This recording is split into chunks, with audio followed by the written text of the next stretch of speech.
اور 3 صوبوں سے صرف ایک بندہ لیا گیا. ایک سندھ سے لیے گئے خالد مقبول سدیقی, بلوچستان سے جام کمال اور امیر مقام خیبر پختونخوا صرف لیے گئے ہیں. باقی 16 جو 19 میں سے وہ پنجاب سے ان کا تعلق ہے. پہلے تو یہ ہے کہ وفاقی حکومت ہے, مخلوط حکومت ہے, لیکن پنجاب اسپیسیفک کیبنٹ ہے. دوسری اگر بات کی جائے تو اس کے اندر جو 2 امپورٹنٹ یعنی اہم ترین جو کسی بھی وفاقی حکومت میں وزارتیں, اس کی ایک وزارت داخلہ ہے اور ایک وزارت خزانہ ہے, وہ دونوں ہی نون لیگ کے پاس نہیں ہے. یعنی کوئی بندہ بھی ان کے پاس ایسا نہیں ہے, اس قابل نہیں ہے کہ جو وزارت داخلہ کے قلمدان کو وہ سنبھال سکے یا وزارت خزانہ کا قلمدان سنبھالنے کی قابل ان کی نہ کہ معاشی ٹیم میں اتنا ایکسپرٹ ہے اور نہ ہی ان کی جو ہے وزارت داخلہ کے لیے بندہ ایلیجیبل ہے. اچھا, اس کے بعد اگر آ جائیں تو جو آپ نے بات کی ہے قلمدان کی, دیکھیں قلمدان تو سمپل سی بات ہے کہ جو اسحاق ڈار صاحب کی بھی بات ہو رہی ہے, وہ بظاہر تو وزیر خارجہ ہیں لیکن وہ وزیر خزانہ ایکسٹرنل کا کام کریں گے. یعنی باہر سے پیسے لانے کے حوالے سے میرا خیال ہے کہ کول پکڑ کر اب شہباز شریف کی بجائے ساتھ وہ معاملت کریں گے کہ ذرا آسانی ہو جائے گی اس کو پیسے اکٹھے کرنے میں. اور جو محمد اورنگزیب صاحب ہیں وہ وزیر خزانہ انٹرنل کے انٹرنل معاملات ہیں ان کو دیکھیں گے. اچھا, دوسرا اس کے بعد اگر بات کی جائے تو خواجہ آصف صاحب وزیر دفاع ہے, ظاہر بات ہے. پھر عطاء اللہ طارق صاحب جو ہے وہ وزیر اطلاعات و نشریات ہوں گے. سیدھا فاطمہ خواجہ صاحب جو ہے وزیر منتخب آئی ٹی ہوں گے. اس کے بعد جس طرح آگے محسن نقوی صاحب مشیر داخلہ ہوں گے اور سینیٹر بننے کے بعد وہ وزیر داخلہ پوسٹ پالی پہلے بھی تیار کو ان کے پاس پورے. اچھا, باقی بھی سارے آپ کے سامنے آجم منیر طاہر صاحب جو ہے صاحب ہوں گے. تو باقی جہاں تک آپ نے بات کی کیبنٹ کے حوالے سے, ان کی پرفارمنس کے حوالے سے, دیکھیے پرفارمنس 16 ماہ کے اندر جو ہے آلموسٹ چہرے تو وہی ہیں. احسن اقبال صاحب کو نیا چہرہ تو نہیں ہے, وہ بھی 16 ماہ کے اندر موجود تھے. اسحاق ڈار موجود تھے. اس میں کون سے جو ایسے نئے چہرے ہیں جو کہ اس وقت موجود نہیں تھے اور اب آ گئے. ہم یہ ایکسپیکٹ کر لیں کہ اب انقلابی تبدیلی میں آ جائیں. اچھا سر, آپ جو بات کر رہے ہیں نا اس کو ہم بریک کے بعد کنٹینیو کرتے ہیں. اس ٹاپک کو بھی ہم مرج کریں گے, دوسرے ٹاپک کو بھی ڈسکس کریں گے. ابھی ذرا ہمیں بریک کی جانب بڑھنا, لیکن اس سے پہلے پبلک پول کو ڈسکس کر لیتے ہیں اس بنیادی سوال کے حوالے سے. کیا نئی کابینہ سابقہ پی ڈی ایم کے دور سے بہتر کارکردگی دکھا پائے گی؟ یہ ہے ہمارا بنیادی سوال. 55% کو لگتا ہے کہ ایسا ممکن ہو پائے گا, جبکہ 45% ایسا نہیں مانتے ہیں. بریک کی جانب بڑھیں, stay with us. Welcome back ناظرین. پروگرام میں ایک مرتبہ پھر سے آپ کو کہیں گے خوش آمدید. جہاں ہم نئی وفاقی کابینہ کو ڈسکس کر رہے ہیں, وہیں ہم جو ہے وہ آنے والے وقت کو بھی ڈسکس کر رہے ہیں, اسپیشلی رمضان المبارک میں. ملک بھر میں اگر ہم بات کریں تو اس وقت مہنگائی اپنے عروج پر ہے, جبکہ دنیا میں اگر ہم دیکھیں گلوبلی اگر ہم اس کو ڈسکس کریں تو رمضان المبارک کے آتے ہی کچھ ہمیں نظر آتا ہے کہ پرائسز کم ہو گئے, ڈسکاؤنٹ لگ گئے, سیل لگ گئے. واحد انفارچونیٹلی پاکستان ایک ایسا ملک ہے کہ جہاں پہ مہنگائی اپنے عروج پر دیکھنے میں آتی ہے. گراں فروشوں کو ایسا لگتا ہے جیسے ان کی منمانیوں کا یہ ٹائم ہے, رمضان المبارک آ گیا ہے, اب جتنے دام وہ چاہیں وہ رکھ سکتے ہیں. کوئی چیک اینڈ بیلنس نہیں ہے, کوئی پرائس کنٹرول کمیٹیاں ہمیں ایکٹیو نظر نہیں آتی. ایسا کیوں ہوتا ہے اور آنے والا وقت کتنا ہمارے لیے الارمنگ ہے یا کتنا خطرناک حد تک جا سکتی ہے یہ چیز اگر اس کو کنٹرول نہ کیا گیا؟ یہ اب ہم اپنے مہمانوں سے ڈسکس کرنا چاہیں گے. اسد کھرل صاحب, آپ اپنی بات بھی مکمل کیجیے گا. سر, ساتھ ہی یہ جو ہم آپ دیکھ رہے ہیں کہ رمضان المبارک کی آمد ہے, میں بڑے افسوس کے ساتھ یہ بات کہنا چاہوں گی کہ بھارت جیسے ملک میں بھی ہم یہ دیکھتے ہیں کہ وہاں بھی ڈسکاؤنٹ دیے جاتے ہیں, وہاں بھی قیمتیں اپنی ایک حد مقرر کرتی ہیں. یہ پاکستان میں ایک دم سے چیزوں کو, یہ تمام تر پھل فروٹس جس طرح ہم دیکھ رہے ہیں, سبزیوں کو یا اشیاء خورنوش جو اسینشلز ہیں, جو نیسیسٹیز ہیں, ان کو کیوں پر لگ جاتے ہیں؟ کیوں یہ گراں فروشوں کی منمانیاں, یہ منافع خوروں کی منمانیاں سامنے آتی ہیں؟ ان کو کون کنٹرول کرے گا اور کب کرے گا سر؟ دیکھیے, کہنے کو تو ہم مسلمان ہیں لیکن جو کام ہمارا ایک بھی وہ نہیں ہے کیونکہ اسلام ہمیں بتاتا ہے. دیکھیں یورپین ممالک, آپ نے انڈیا کی بات کی, وہاں پر بھی رمضان مبارک کے تقدس میں چیزیں جو ہے ان کی قیمتیں کم کر دی جاتی. اور آج میں بیان یہ سن کر اور دیکھ کر ان کا یہ بیان مریم نواز صاحبہ جو کہ وزیر اعلیٰ پنجاب ہے, پاکستان کے سب سے بڑے صوبے کی, ان کا یہ بیان آنا میں تو سمجھتا ہوں کہ انتہائی حیران کن بات ہے. وہ کہہ رہے ہیں کہ دنیا میں قیمتیں کم ہو جاتی ہیں لیکن پاکستان میں رمضان میں قیمتیں زیادہ ہو جاتی ہیں. اب وہ اپوزیشن لیڈر بات کرے, عام آدمی بات کرے تو سمجھ آتی ہے. اب ان کا کام ہی ہے پرائس کنٹرول کرنا, اور وہ اس طرح کی ایک بیان دے کر اور وہ معاشرتی جو ایک اپنی رسپانسبلٹی سے دامن چھڑا کر وہ عوام کے اوپر یا ایک معاشرے کے اوپر وہ ڈال رہے ہیں کہ ہمارے معاشرتی ایک معاملہ ہے. اس میں نو ڈاؤٹ کہ حکومت بھی اپنے طور پر ناکامی ہے, لیکن ہماری ایز اے معاشرہ, ایز اے ہیومن بینگ جو ہے, ہم بھی اس میں برابر کے شریک ہیں. کوئی بھی جو دکاندار ہیں وہ چاہتے ہیں, گرام فروش جو ہے یا جو ذخیرہ اندوز ہیں وہ بھی چاہتے ہیں کہ پورے سال کی کمائی 1 مہینے کے اندر کریں. لیکن اس کے لیے اگر ہم تھوڑا سا صبر کر لیں اور اگر ہم 5 دن صرف فروٹ کا, پہلے 5 دن اگر ہم بائیکاٹ کر دیں, سر چھوڑ دیں فروٹس کو, ہم سائڈ پہ کر دیتے ہیں, سبزیاں ہی ہماری خریدو پھر. سستا فروٹ مل سکتا ہے. ہم ایک دم پورا مہینے کا حساب اکٹھا کرنے کی کوشش کرتے ہیں اور اس وجہ سے اور زیادہ مسئلہ پرائز ہائیک ہو جاتی ہے. تو یہ بھی ایک بڑی وجہ میں سمجھتا ہوں کہ ہے, جو کہ کی بڑی وجہ یہ ہے کہ ہم خود, ہر بندہ جو ہے وہ چاہتا ہے کہ اسٹور کر لے, کیونکہ اس کو پتا ہے کہ ہر آنے والے دن کے اندر مہنگائی میں مزید اضافہ ہی ہوگا, کمی کا بھی کوئی پاکستان میں دور دور تک بھی کوئی امکان نظر نہیں آتا. سر چلیں, عوام فروٹ کا بائیکاٹ کر سکتی ہے, سبزیوں کا نہیں کر سکتی, گوشت کا نہیں کر سکتی, دودھ کا نہیں کر سکتی, پیاز اور ٹماٹر ہی اتنے مہنگے ہیں کہ اگر ایک سالن بنانا ہے تو یہ تو اسینشلز ہیں نا, ان کے بغیر تو میرا خیال ہے ایک ہانڈی بھی نہیں بن سکتی, چاہے گوشت ڈالیں اس میں یا نہ ڈالیں. نہیں, اس پہ ٹھیک ہے بات, لیکن جس حد تک ہم کر سکتے ہیں وہ تو ہمیں کرنا چاہیے نا. ہم بھی تو پورے 15 دن 10 دن کا اسٹاک کے ساتھ لے لیتے ہیں شروع میں کہ چلے ٹھیک ہے کہ آگے سے آگے مہنگی ہونی ہے چیزیں. تو جب آپ اس طرح کی ایک ڈیمانڈ سپلائی کے اندر اتنا زیادہ گیپ آ جائے گا, اس پہ ظاہری بات ہے پھر ذخیرہ دوستوں کو موقع ملتا ہے. اور آپ جو ایک طرف رمضان پیکج دے کے وہ سمجھ رہے ہیں کہ ہماری ذمہ داری پوری ہو گئی, اب رمضان پیکج کا جو 10 کلو کا آٹا ہے یا 2 کلو بیسن ہے, 2 کلو چینی, 2 کلو گھی, یا ایک پٹی کا ڈبہ اگر ہے, یا 10 کلو چاول ہے یا 2 کلو, اس سے تو آپ 2-4 دن نہیں نکال سکتے ہیں نا, پورا مہینہ تو اس سے نہیں نکال سکتے. تو اس سے آپ اگر یہ سمجھیں کہ وہ بھی آپ اگر 60 لاکھ لوگوں کو دے کر تو 12-13 کروڑ کے فیصد کے لوگ جو ہے وہ اس سے تو ان کا رمضان یا وہ تو نہیں گزر جائے گا. اس میں غربت میں تو ظاہری بات ہے, اگر 21 سے نیچے دیکھیں تو وہ تو بہت بڑی ایک تعداد ہے. 50-60 لاکھ لوگوں سے تو آپ سمجھیں گے کہ غربت کا خاتمہ ہو گیا, یا آپ نے راشن جو نگہبان پیکج دے کے جس سے سر غربت کا خاتمہ تو دور دور تک نظر نہیں آ رہا. سجاد ترین صاحب, ٹو بی ویری آنیسٹ, یہاں آنے سے پہلے میں بھی مارکیٹ میں تھی, میں بھی گروسری کر رہی تھی. سر ہر دوسرا بندہ یہ بات کر رہا تھا کہ قوت خرید اب جواب دے چکی ہے. یہ پھل فروٹ دودھ دہی تو بہت دور کی بات ہے, اسینشلز ہی پورے نہیں ہو رہے, جس میں آٹا دالیں گھی ہے. دیکھیں بات یہ ہے کہ یہ جو فروٹ ہے نا, یہ تو اب غریب آدمی کے مطلب سوچ سے بھی باہر چلا گیا ہے.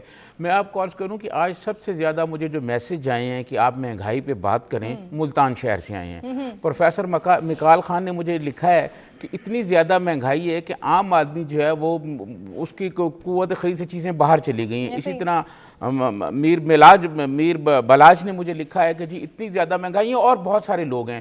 اور آپ پھر ایک اور بات انہوں نے لکھی ہے کہ ملتان شہر میں تاجر جو ہیں وہ لوٹ مار کر رہے ہیں, اور جو مجسٹریٹ ہیں جن کا کام ہے کہ وہ مارکیٹوں میں نکلیں, باہر نکلیں, لوگوں سے ملیں, دیکھیں کیا ہو رہا ہے, وہ اپنے کمروں میں بیٹھے ہوئے ہیں بند ملتان میں, کیونکہ موسم ذرا تبدیل ہو گیا ہے, انہوں نے ابھی سے اے سی چلا لی ہیں. اور تمام مجسٹریٹ اور تمام انتظامیہ ملتان شہر میں جو ہے وہ اپنے کمروں میں بند بیٹھی ہوئی ہے. اور ایک صاحب نے مجھے یہ بھی لکھا ہے کہ وہ جو وہاں جن کا کام ہے کہ وہ آئیں ملتان میں آ کے اور ان لوگوں سے مطلب دیکھیں کہ ریٹس کیا ہیں, وہ ریٹ کنٹرول کریں, بجائے ان کے لوگ تو ان کی سرپرستی کر رہے ہیں, پھر پتہ نہیں ان سے بھتہ وصول کرتے ہیں, کیا کرتے ہیں.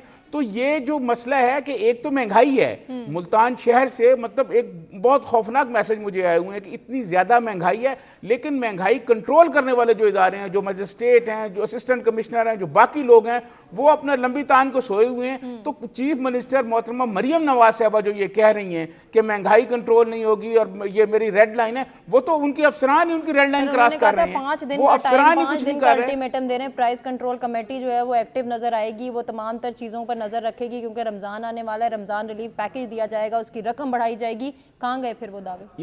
یہ جو پرائز کنٹرول کمیٹی ہے, اسی کا تو میں آپ کو بتا رہا ہوں نا کہ ملتان شہر والے یہ کہہ رہے ہیں کہ وہاں کوئی کمیٹی نہیں ہے اور کوئی کمیٹی کا آدمی مارکیٹ میں نہیں آ رہا. وہ پتہ نہیں سب اچھا کی رپورٹیں چیف منسٹر کو دے رہی ہیں. میں سمجھتا ہوں کہ ڈپٹی کمشنر ملتان کو یہ سوچنا چاہیے کہ لوگوں کی چیخیں نکلی ہوئی ہیں اور وہ کچھ نہیں کر رہے. ان کو باہر نکلنا, ڈپٹی کمشنر صاحب خود بھی باہر نکلیں اور باقی لوگ بھی باہر نکلیں, تاکہ یہ صرف ایک بات نہیں ہے. یہ ملتان سے کیونکہ بہت زیادہ میسج آئے ہیں تو میں نے ان کا ذکر کیا. پورے پنجاب کی یہی صورتحال ہے, مہنگائی کوئی کنٹرول نہیں ہو رہی. یہ جو فروٹ کی باتیں ہو رہی ہیں نا, یہ تو اب غریب آدمی کی قوت خرید سے باہر چلی گئی ہیں. وہ تو آپ یقین کریں, آلو پیاز ٹماٹر جس طرح طرح ابھی آپ خود ذکر کر رہی تھی, آپ خود آج سارا سامان خرید کے آئی ہیں کہ مہنگائی جو ہے وہ آسمانوں پہ چلی گئی ہے. سر 1000 روپے میں 1 کلو پیاز, 1 کلو ٹماٹر اور 1 کلو آلو آ رہے ہیں, تو جس کی 30,000 یا 25,000 سیلری ہے وہ پیاز ٹماٹر پورے کرے گا یا پھر وہ بل دے گا؟ اب دیکھیں ہما, آپ کی یہ جو بات آپ نے کی ہے نا, یہ جو خواتین گھر بیٹھی ہوئی ہیں, یہ سب کی آپ نے ترجمانی کر دی ہے کہ یہ اتنی چیزیں مہنگی ہو گئی ہیں. میں یہ سمجھتا ہوں کہ اس حکومت کا کام جو ہے, یہ چارے صوبائی چیف منسٹرز ہیں, ان کا یہ کام ہے کہ سب سے پہلے یہ مہنگائی کو کنٹرول کریں. میں سمجھتا ہوں کہ مریم نواز صاحبہ کو بجائے اسکولوں میں جانے کے اور ہاسپٹلز میں جانے کے, یہ رمضان کا پورا مہینہ جو ہے یہ ساری مارکیٹوں میں گھومیں, اور صرف لاہور نہیں ہے, ملتان جائیں, فیصل آباد جائیں, باقی علاقوں میں جائیں, جو جنوبی پنجاب کے دور دراز کے علاقے ہیں وہاں لوٹ مار کا بازار گرم ہو جاتا ہے, وہاں جا کے دیکھیں, خود دیکھیں اور ٹیموں کو متحرک کریں. یہ ٹیمیں اگر متحرک نہیں ہوں گی تو میں آپ کو ایک بات بتا دوں کہ اس مہنگائی کے دوران یہ اتنی صورتحال خراب ہو جائے گی کہ پھر کسی چیف منسٹر کے پاس میں نہیں آئے گا عوام کو کنٹرول کرنا. سر آپ ویلڈ بات کر رہے ہیں. عبداللہ گل صاحب, سر آپ اس کو ضرور آگے انڈورس کیجئے. جس طرح سے ہم یہ دیکھ رہے ہیں کہ ریلیف پیکیجز کا اعلان کیا جا رہا ہے, جی رمضان میں ریلیف ملے گا عوام کو, رمضان بازار لگائے جائیں گے, سستے رمضان بازار, ان کا شور شاید صرف لاہور تک ہی محدود ہے, دیگر شہروں کو کون دیکھے گا؟ اور پھر ان تمام تر ریلیف پیکیجز کی جو بندر بانٹ ہے اس پہ بھی تو چیک اینڈ بیلنس ہونا چاہیے, اس کو بھی تو دیکھنا چاہیے کہ کہاں کہاں کیا ریلیف دیا جا رہا ہے, یا دیا بھی جا رہا ہے یا نہیں. جی پہلے تو دونوں ہمارے جو شرکاء ہیں انہوں نے بڑے دل سے گفتگو کی, لیکن مہنگائی تو ہے ہی نہیں, کچھ بھی نہیں ہے. پاکستان میں تو سب اچھا ہے. کس نے آپ کو کہا مہنگائی ہے؟ اگر لوگوں کو بھوک لگ رہی ہے تو کیک پیسٹری کھا لیں, کیونکہ یہ باتیں جو ہیں وہ جن لوگوں کے لیے مہنگائی کا مسئلہ ہے ان کے لیے مہنگائی نہیں ہے. وہ ارب خرب پتی ہیں اس ٹائم پہ, ان کے لیے یہ آپ کا 1000 روپیہ میٹر نہیں کرتا.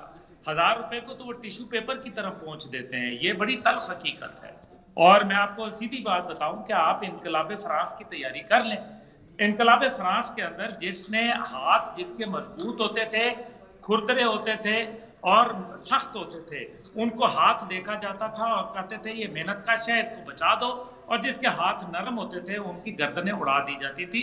یہ انقلاب فرانس کی بات کر رہا ہوں, اپنے معاشرے کی بات نہیں کر رہا.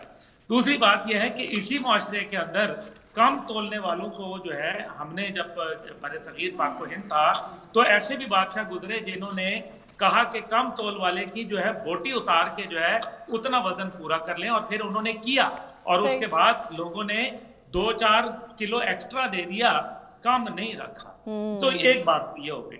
دوسری بات یہ ہے کہ یہ مارکیٹ کمیٹیاں جو ہیں, چاہے وہ مریم صاحبہ ہیں, چاہے وہ آپ کے مراد علی شاہ صاحب ہیں, چاہے وہ سرفراز بگٹی صاحب ہیں, یا وہاں علی امین گنڈا پور صاحب ہیں, یہ ان کو پہلی دفعہ پتہ چلا ہے کہ مارکیٹ کمیٹیاں ہوتی ہیں اور پرائس کنٹرول ہوتی ہے.